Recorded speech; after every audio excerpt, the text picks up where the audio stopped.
Good morning, everybody. Pastor Stitch, Narrow Path Christian Church, BC, Bay City, Michigan. Welcome to the Biker Devotional.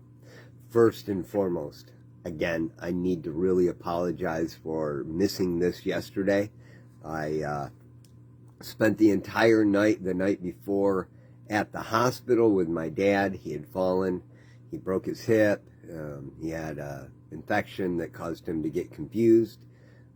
He got up and did some things he knew he shouldn't have to do or shouldn't do under normal circumstances, but because of the infection, he didn't know. And so he went and did it. He fell. He broke his hip. And by the time I got out of the hospital and got back to the park to help wrap up the reading of Scripture in the city, I was planning on doing the devotion as soon as I got home. I had been running 4 days on 5 hours of sleep. I got home, and the only thing my brain could say was go to bed, and I completely forgot to do it. Didn't even realize I didn't do it until much later in the evening. So, again, I'm sorry for missing you guys, but I know you all understand, and I appreciate that. This morning, there's so many things I can talk about. Scripture in the city, reading out loud from Genesis all the way through Revelation. Now, I didn't read all of it. There were many people that came and read the Bible out loud in the park. We were there 24 hours a day, started at 3 in the afternoon on Sunday, and wrapped up at 7 yesterday morning. And it was amazing to watch what God did through that process. Not only for the individuals that read, but for the individuals we communicated with, interacted with. We saw tremendous blessings. We saw negatives that God overcame in amazing ways. It was incredible. One of the things I know without a doubt, and you probably don't know this, but the Bible was actually meant to be read out loud. Yes, we do, many of us do, and that's me, read Scripture every day. But if I'm honest, I read it in my head. I don't read it out loud. Because I read a lot faster in my head than I do out loud.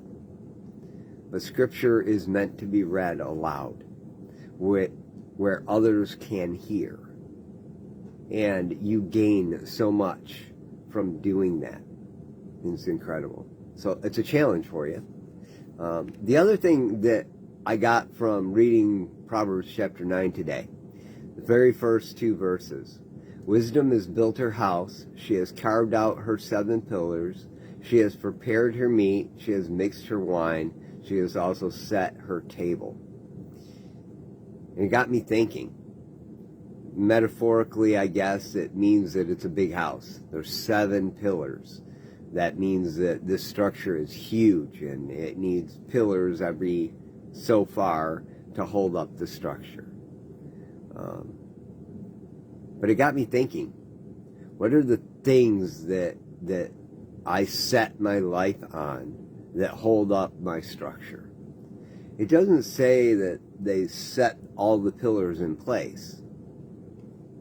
You may only have a house with 1 pillar at this point.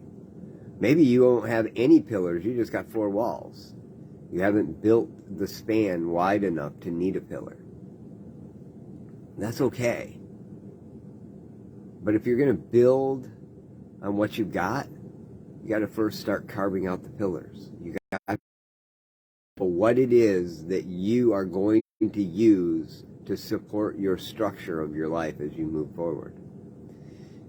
And I haven't sat down and wrote down what that looks like for me. I know first and foremost is my devotion time with God. Putting God first every morning. That's my first pillar, right? I know that being of service to others is one of my pillars. But I haven't sat down and wrote down my pillars. And it's interesting that Solomon told this to his son about wisdom. They have their 7 pillars. Wisdom has its 7 pillars carved. But Solomon didn't tell his son what those pillars were.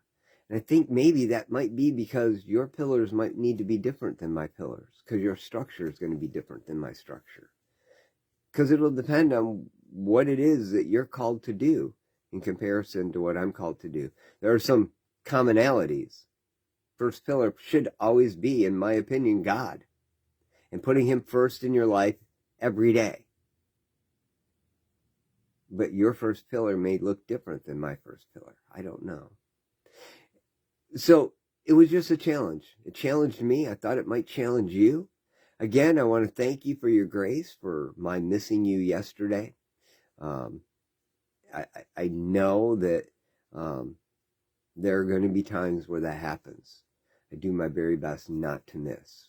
But since I did, I appreciate the fact that you understand. Dad did have surgery yesterday. They had to put a pin in to bring the bones back together. Surgery went longer than expected. He didn't come out of anesthesia well. He's in ICU right now, but he seems to be getting better. And as soon as I get done with this, I'm going to be heading up to see him. But life's going to be difficult for a while. Not that life hasn't been difficult, but life is going to be a little more difficult for a little while. I don't know what it's going to look like for the next whatever period of time. But I know this one thing. My first pillar will have to be my first pillar every day. Even yesterday when I missed you guys, I still took my time to get this out and read it. I still took my time to pray. I still took my time to read my daily devotion that I read every morning. I still took my time to spend with God before I did anything else. So it might be as simple as making a decision like that for yourself.